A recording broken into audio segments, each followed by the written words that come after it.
სოფლიოში არსებობს ადგილები, რომლებიც უამრავ საიდუმლოს ინახავს. ამ ადგილებში არსებული ზოგიერთი კარის გახსნას კი 10 წლეულების განმავლობაში ვერავინ ახერხებს. ამ ეპიზოდში იდუმალებით მოცული ადგილების შესახებ მოგიყვებით. ინდოეთის სამხრეთ ნაწილში ერთი საინტერესო ტაძარი მდებარეობს.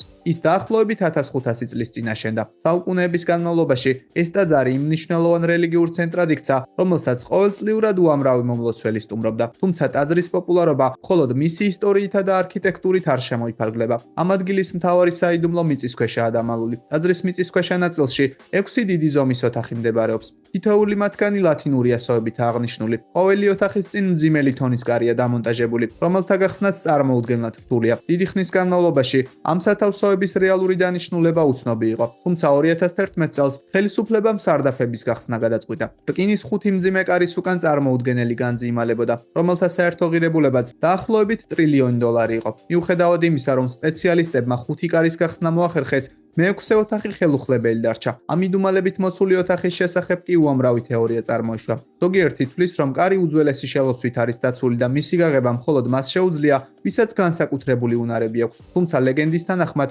ასეთი ადამიანები თითქმის აღარ არსებობენ. მეორე თეორიის მიხედვით, საცავში არსებულ საგანძურს შხამიანი გველები იცავენ. ოფიციალური წყაროები ამ თეორიებს უარყოფენ და ამტკიცებენ, რომ მე-6 ოთახი დიდი ხნის წინ გაიხსნა. თუმცა ამ ფაქტის დამადასტურებელი მტკიცებულებები არ არსებობს. რა იმალება ამ კარის უკან? უძველესი საგანძური, საფრთხე თუ ისეთი რამ, რის შესახებაც ადამიანებს წარმოდგენაც კი არ აქვთ. ამ კითხვაზე რეალური პასუხი არავინ იცის. ინდოეთში მდებარე ტაჯ-მაჰალი კიდევ ერთი შთამბეჭდავი ნაგებობაა, რომელიც უამრავ საიდუმლოს ინახავს. ტაჯ-მაჰალი იმპერატორ შაჰ-ჯაჰანის ბრძანებით მისი მეუღლის მუმთაზ მაჰალის საპატივსაცემოდ აშენდა. შაჰისა და მისი მეუღლის ქორწინება 19 წელი გაგრძელდა და ქალის გარდაცვალების შემდეგ მმართველი იმდენად განადგურებული იყო დანაკარგით, რომ მან გარდაცვლილი მეუღლისთვის მავზოლეუმის აშენება გადაწყვიტა. მშენებლობაში დაახლოებით 20,000 მუშა მონაწილეობდა, ხოლო მასალის გადასატანად ათასობით სპილო გამოიყენეს. ცნობილია, რომ სამუშაოები 20 წელზე მეტხანს გაგრძელდა. ტაჯ-მაჰალი დღემდე დგას, მაგრამ საუკუნეების განმავლობაში მისი მდგომარეობა უარესდება. ზოგიერთმა სტრუქტურულმა ელემენტმა დეფორმაცია და დაშლა დაიწყო. თუმცა ეს წარმოუდგენელი ნაგებობა მხოლოდ მისი ისტორიითა და გარეგნობით არაა ცნობილი. კომპლექსის შიგნით მდებარეობს ოთახები, სადაც ადამიანების შესვლა აკრძალულია. სწორედ ამიტომ ამ ოთახების გარშემო უამრავი თეორია არსებობს. ერთ-ერთი თეორიის მიხედვით, ყველაფრის მიზეზი სამშენებლო მასალის თავისებურებაშია. ტაჯ-მაჰალი მარმარილოსგანაა აგებული, რომელიც ნახშირორჟანგის ზემოქმედებისას კალციუმის კარბონატს გამოყოფს, რის გამოც შეიძლება მიკრობზარები წარმოიქმნას. შესაბამისად, დალუქული ოთახების გახსნამ შესაძლოა ტაძრის სტრუქტურის სტაბილურობას სერიოზული საფრთხე შეუქმნას. თუმცა არსებობს კიდევ ერთი, უფრო მეტად საკამათო თეორიაც. ამ ვერსიის თანახმად, შაჰის მეუღლე ტაჯ-მაჰალის ქვეშ არსებულ სარდაფშია დაკრძალული. ამ სარდაფში შესასვლელი კარი კი დაკეტილია. თუ ეს სიმართლეა, ტაჯ-მაჰალი არა მხოლოდ არქიტექტურული შედევრი, არამედ საგულდაგულოდ დამალული მავზოლეუმიცაა, რომლის საიდუმლოც დღემდე ამოუხსნელი რჩება. მიუხედავად იმისა, რომ ტაჯ-მაჰალი მთელ მსოფლიოშია ცნობილი, აზიაში მდებარეობს სამარხი, რომელიც კიდევ უფრო მეტ საიდუმლოს ინახავს. ციანის რეგიონში მდებარე ჩინეთის პირველი იმპერატორის ცინ ში ჰუანგის მავზოლეუმი მეცნიერებში ყოველთვის დიდ ინტერესს იწვევდა. სწორედ მისი მმართველობის დროს დაიწყო ჩინეთის დიდი კედლის მშენებლობა. რაც შეეხება იმპერატორის მავზოლეუმს, მასზე მუშაობა ჯერ კიდევ მაშინ დაიწყეს, როდესაც ის მხოლოდ 13 წლის იყო. სამუშაოები თითქმის 40 წელი გაგრძელდა და მისი მშენებლობა იმპერატორის გარდაცვალებიდან 2 წლის შემდეგ დასრულდა. ცინ ში ჰუანგი ძველი წელთაღრიცხვით 210 წელს გარდაიცვალა. მავზოლეუმი 1974 წელს ფერმერებმა სრულიად შემთხვევით აღმოაჩინეს. გათხრების დროს მეცნიერებმა უზარმაზარ მიწისქვეშა ტერიტორიას მიაგნეს, რომლის ცენტრშიც ცნობილი ტერაკოტის არმია იყო განლაგებული. ამ თიხის მეომრების მთავარი ფუნქცია იმპერატორის დაცვა უნდა ყოფილიყო. დღეისათვის კომპლექსის ამ ნაწილის დათვალიერება შესაძლებელია, თუმცა მთავარი სამარხი კვლავ მიუწვდომელი რჩება, რადგანაც იქ შესასვლელი საიმედოდაა დალუქული. ერთ-ერთი ვერსიის თანახმად, სამარხში ვერცხლის წყლით სავსე რეზერვუარები დგას.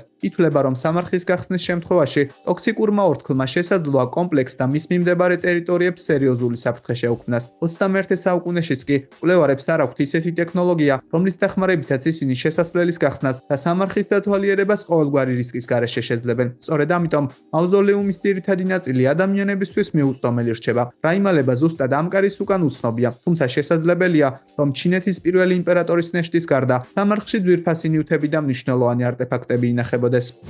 თანამედროვე მეხიკოს ცენტრში აცტეკების ცივილიზაციის მთავარი ტაძრის ტემპლო მეიორის ნანგრევები მდებარეობს. ის ოდესღაც ტენოჩტიტლანის ქალაქის გული და რეგიონის რელიგიური ცხოვრების ცენტრი იყო. ტაძარი დაახლოებით მე-14 საუკუნეში აშენდა. სწორედ აქ იმართებოდა ყველაზე მნიშვნელოვანი ცერემონიები, რომელთა დროსაც აცტეკები საკუთარ ღმერთებს მსხვერპლად ადამიანებს წირავდნენ. ესპანელი კონკისტადორების მიერ მექსიკის დაპყრობის შემდეგ კომპლექსის დიდი ნაწილი განადგურდა. თუმცა ის, რაც განადგურებას გადაურჩა, არქეოლოგებისთვის უმნიშვნელოვანეს ადგილს წარმოადგენს. რამდენიმე წლის წინ მეცნიერებმა ტაძრის ქვეშ აღმოაჩინეს გვირაბი, რომელიც ორდალუქულ კარამდე მიდიოდა. კვლევამ აჩვენა, რომ მათ უკან არსებული ოთახები სავსე იყო ადამიანის ძვლებითა და თავის ქალებით. ძვლები რელიგიური რიტუალების დროს შეწირულ ადამიანებს ეკუთვნოდათ. ექსპერტები თვლიან, რომ ასეთი აღმოჩენები გასაკვირი არაა. მასშტაბური ცერემონიების დროს აცტეკებს ერთდროულად ათასობით ადამიანის მსხვერპლად შეწირვა შეეძლოთ, რადგანაც ისინი თვლიდნენ, რომ ეს რიტუალები მსოფლიოში წესრიგის შესანარჩუნებლად აუცილებელი იყო. მიიჩნევა, რომ დალუქული ოთახებიდან ერთ-ერთში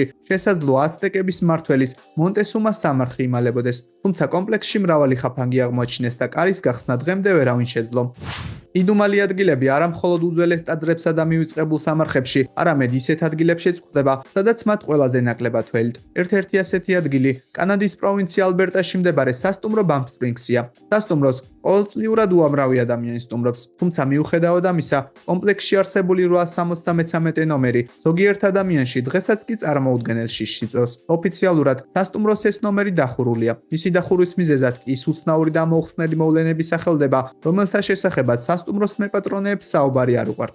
ერთ-ერთი ვერსიის თანახმად, სასტუმროს მშენებლობის დროს მუშებმა შეცდომა დაუშვეს. მათ მერვე სართულზე არსებულ ერთ-ერთ ოთახში კარისა და ფანჯრების დამონტაჟება დააუწყდათ. ამის შემდეგ მათ ოთახი დალუქეს. თუმცა 1926 წელს სასტუმროში მომხდარი ხანძრის შემდეგ ოთახი კვლავ გამოჩნდა. მოგვიანებით ოთახს 873 ნომერი მიენიჭა და ის დამსვენებლებისთვის ხელმისაწვდომი გახდა. თუმცა მალევე ოთახთან დაკავშირებული უცნაური მოვლენები დაიწყო. არსებობს ვერსია, რომ სასტუმროს ამ ნომერში ახალგაზრდა ქალი იდუმალ ვითარებაში გარდაიცვალა. ოთახის მიმდებარედ არსებულ ნომრებში სტუმრებს მუდმივად ეუფლებოდათ ამოუხსნელი შიშის განცდა. მოგვიანებით სასტუმროს ადმინისტრაციამ 873 ოთახი სამუდამოდ დალუქა. ამის მიუხედავად, ზოგიერთი დამსვენებელი ამტკიცებს, რომ ღამით დერეფნის დახურული მონაკვეთიდან კვლავ უცნაური ხმები ისმის. პირამიდების გარდა, გიზას პლატოზე მდებარე დიდი სფინქსი ძველი სამყაროს ერთ-ერთ ყველაზე იდუმალ ნაგებობად ითვლება. ეს ძეგლი საუკუნეების განმავლობაში ისტორიკოსებსა და მკვლევარებს შორის კამათის მთავარ მიზეზად რჩებოდა. მისი ასაკი, დანიშნულება და მშენებლობის მეთოდები უცნობია. განსაკუთრებით საინტერესოა ის ფაქტი, რომ თანამედროვე სეისმოგრაფების გამოყენებით მეცნიერებმა სფინქსის წინათათების ქვეშ ორი მართკუთხა მიწისქვეშა ოთახი აღმოაჩინეს. ამ ოთახებში შესასვლელი დალუქულია. ზოგიერთი მკვლევარი თვლის, რომ ეს ოთახები ეგრეთ წოდებულ ჩანაწერების დარბაზს წარმოადგენს. ადგილს, სადაც შესაძლოა შემონახული იყოს უძველესი ცივილიზაციების ცოდნა, დაკარგული ხელნაწერები და სხვადასხვა არტეფაქტები. თუმცა ამ თეორიის დამადასტურებელი მტკიცებულებები არ არსებობს. საინტერესოა, რომ მიწისქვეშა ოთახების შესწავლა ეგვიპტის მთავრობამ ოფიციალურად აკრძალა. ამ გადაწყვეტილების მიზეზი ცნობილი არაა, რაც კიდევ უფრო მეტ პასუხგაუცემელ კითხვას ტოვებს. რამდენიმე წლის წინ შეერთებულ შტატებში მცხოვრებმა ფერმერმა საკუთარ მინდორში მასიური ლითონის სეიფი აღმოაჩინა. ის დაახლოებით 250 კილოგრამს იწონდა. სეიფზე ვიღაცას წერილიც დაეტოვებინა. წერილში ეწერა, რომ ვინც სეიფის გახსნას შეძლებდა, მასში არსებული ყველა ნივთი მისი გახდებოდა. ერთი შეხედვით, ამოცანა მარტივი ჩანდა. ფერმერის გარდა, სეიფის გახსნა ათობით ცნობის მოყვარე ადამიანმა სცადა, თუმცა მათი მცდელობები უშედეგო აღმოჩნდა. ამ პროცესში სეიფის ციფერბლატი დაზიანდა, რის გამოც მისი კოდით გახსნა შეუძლებელი გახდა. საბოლოოდ, ფერმერმა სეიფის გახსნა გადაიფიქრა. ის თუ რა ინახება მასში დღემდე უცნობი რჩება. არანაკლებ საინტერესოა ისიც, თუ როგორ აღმოჩნდა ასეთი მძიმე სეიფი მინდვრის შუაგულში ისე, რომ მისი გადატანის ფაქტი ვერავინ შეამჩნია. არსებობს თეორია, რომ ეს სეიფი შესაძლოა ერთგვარი დროის კაფსულა იყოს, შეტყობინება, რომელიც მომავალ თაობებს უნდა გადაეცეთ. დროის კაფსულაზე საუბრისას უნდა ვახსენოთ ერთი ცნობილი შემთხვევაც. რამდენიმე წლის წინ მასაჩუსეტსის ტექნოლოგიური ინსტიტუტის ტერიტორიაზე საინტერესო დროის კაფსულა აღმოაჩინეს. მას ჰქონდა თარიღის შტამპი, რომელიც მიუთითებდა, რომ ის არ უნდა გახსნილიყო 2957 წლის 5 ივნისამდე. გამომდინარე იქიდან, რომ კაფსულა ბოლომდე დაფარული არ იყო, მეცნიერებმა დაადგინეს, რომ ის 1957 წელს იყო შექმნილი. კაფსულაში ჟურნალები, რამდენიმე მონეტა და პენიცილინი იყო. მათ მიმართ პატივისცემის გამო, ვინც კაფსულა შექმნა, გადაწყდა, რომ ის არ გახსნილიყო, თუმცა მისი ხელახლა დამარხვის ნაცვლად ის ერთ-ერთ მუზეუმში გაგზავნეს. ეს კაფსულა შეხსენებაა იმისა, რომ ზოგიერთი შეტყობინება არ არა წყოსთვის, არამედ შორეული მომავლისთვისაა განკუთვნილი. კარები, სეიფები და დალუქული ოთახები ჩვენი ისტორიის ნაწილად რჩება. ზოგიერთი კარის უკან წარმოუდგენელი საგანძური ინახება, ზოგი კი შესაძლოა ისეთ საფრთხეებს ინახავდეს, რომლისთვისაც კაცობრიობა ჯერ მზად არაა. რაც არ უნდა იმალებოდეს ამ ბარიერების უკან, ერთი რამ ცხადია, ზოგიერთი საიდუმლო უმჯობესია ადამიანებისთვის კვლავ უცნობი დარჩეს. კომენტარებში დაგვიწერეთ, თქვენი აზრით რა შეიძლება იმალებოდეს ამ ადგილებში. ხოლო თუ მოგეწონათ ვიდეო, მისი დალაიქება და არხის გამოწერა არ დაგავიწყდეთ, რადგანაც წინ კიდევ მრავალი საინტერესო ეპიზოდი გელოდებათ.